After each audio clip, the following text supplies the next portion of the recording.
کبیرہ گناہوں میں سے ایک گناہ النیاحہ، جب کوئی شخص فوت ہو جائے تو نوحے کرنا، یہ بالخصوص عورتوں میں ہے، مردوں میں بھی پایا جاتا ہے لیکن زیادہ تر یہ بیماری عورتوں میں۔ کوئی کہتا ہے اللہ تجھے ترس نہ آیا، یہ جملہ تو خیر کفر ہے، اگر کسی نے کہا تو اس کو تجدید ایمان لازم ہے۔ جب کوئی دکھ پہنچے تو ظاہر ہے اسلام دین فطرت ہے، اسلام یہ نہیں کہتا کہ تم اظہار غم نہ کرو، لیکن اظہار غم کے 4 طریقے ہیں: دل کا غم، آنکھوں کا غم، زبان کا غم، ہاتھوں کا غم۔ دل کا غم کیا ہے؟ کہ دل دکھ سے بھر جائے۔ آنکھوں کا کیا غم ہے؟ آنسو بہائیں۔ زبان کا کیا غم ہے؟ کہ بابیلا کیا جائے۔ اور ہاتھوں کا غم کیا ہے؟ کہ گریبان نوچا جائے، منہ پہ تھپڑ مارے جائیں، بال کھینچے جائیں۔ پہلے 2 غم رحمان کی طرف سے اور دوسرے 2 شیطان کی طرف سے۔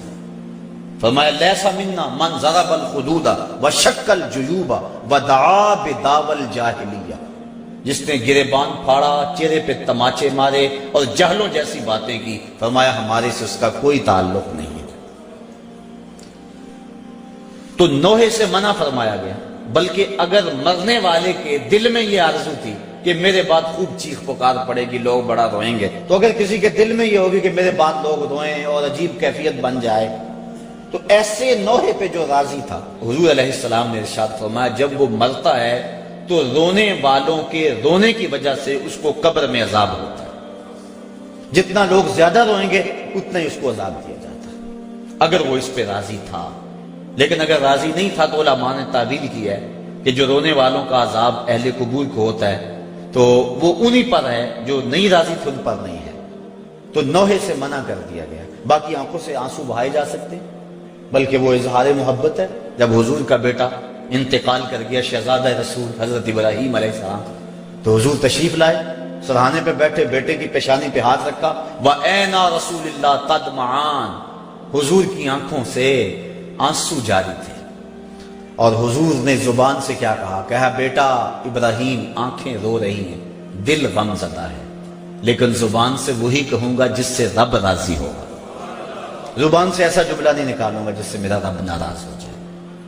تو یہ جو نوحہ ہے، مرتے وقت عورتیں جس انداز میں، حالانکہ تلقینیں صبر کرنے کی ضرورت ہوتی ہے۔ جب آپ کسی کے ہاں جائیں، فوتگی ہو گئی ہو، تو کوشش کریں کہ ان کو ایسا جملہ کہے جن سے اس کی ڈھارس بن جائے، نہ یہ کہ کوئی ایسی بات کر کے ان کے جذبے کو اور آگے بڑھا دے اور ان کی آنکھ کو اور زیادہ تاؤ دے، ایسا نہیں ہے، بلکہ تلقین صبر کریں۔ حضور نے فرمایا صبر وہ ہے جو پہلے صدمے پہ کیا جائے، الصبر عند الصدمۃ الاولی، جو پہلے صدمے پہ صبر کیا جائے وہی صبر ہوتا ہے۔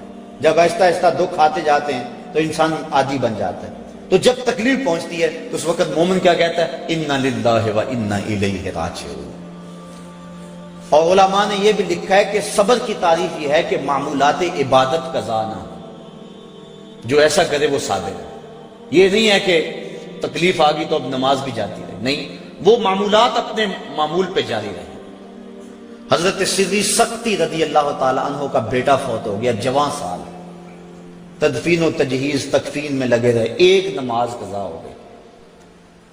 بعد میں لوگ آپ سے تعزیت کرنے آتے رہے، افسوس کرنے آتے رہے، تو جب آپ نے شام کو اٹھتے ہوئے چٹائی اٹھائی، فرمایا کیسا دور آ گیا، میرا بیٹا فوت ہو گیا ہے، سارے شہر نے آ کے افسوس کیا ہے، اور میری نماز فوت ہوئی ہے، کسی ایک نے بھی نہیں پوچھا ہے۔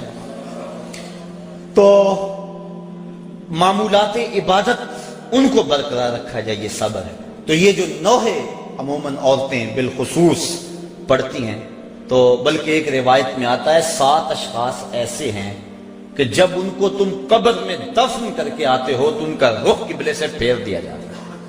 فرمایا فَاذْهَبُوا وَانْبُشُوا قُبُورَكُمْ، جاؤ جا کے ان کی قبریں اکھیڑ کے دیکھ لو، اگر ایسا نہ پاؤ تو پھر مجھے آ کے کہنا کہ میں نے کیا کہا تھا۔ اور ان اشخاص کو حضور نے گنوایا، ان میں شرابی بھی ہے، اس میں ذخیرہ اندوز بھی ہے، اور اس میں آخری جو ہے 7واں وَالنَّائِحَةُ، اور نوحے پڑھنے والی عورت جو اور لوگوں کے جذبات کو بھڑکاتی ہے۔ لوگ کہتے ہیں فلاں نے وین کی حد کر دی، وہ بچے بھی رو پڑے جی ایسی حد کر دی. یہ منع ہے, یہ شریعت نے ہمیں اس سے روکا ہے. تلقین صبر کیا جائے, مرنے والے کے لیے دعا کی جائے اور اللہ سے رحمت کی امید رکھی جائے اور انا للہ و انا الیہ راجعون پڑھا جائے. ہاں آنکھوں سے آنسو بہیں, دل غم زدہ ہو. ظاہر ہے جس کا گھر کا چراغ بجھ گیا اس کو سکون تو نہیں ہوگا, جس کا بھائی چلا گیا کمر تو ٹوٹ گئی اس کی, جس کا شوہر چلا گیا زندگی اجاڑ ہو گئی, جس کا بیٹا چلا گیا اس کا تو کلیجہ کٹ گیا. دکھ تو بڑا ہے لیکن امتحان بھی ہے, اور مومن جب مصیبت پہ صبر کرتا ہے اللہ اس کو اجر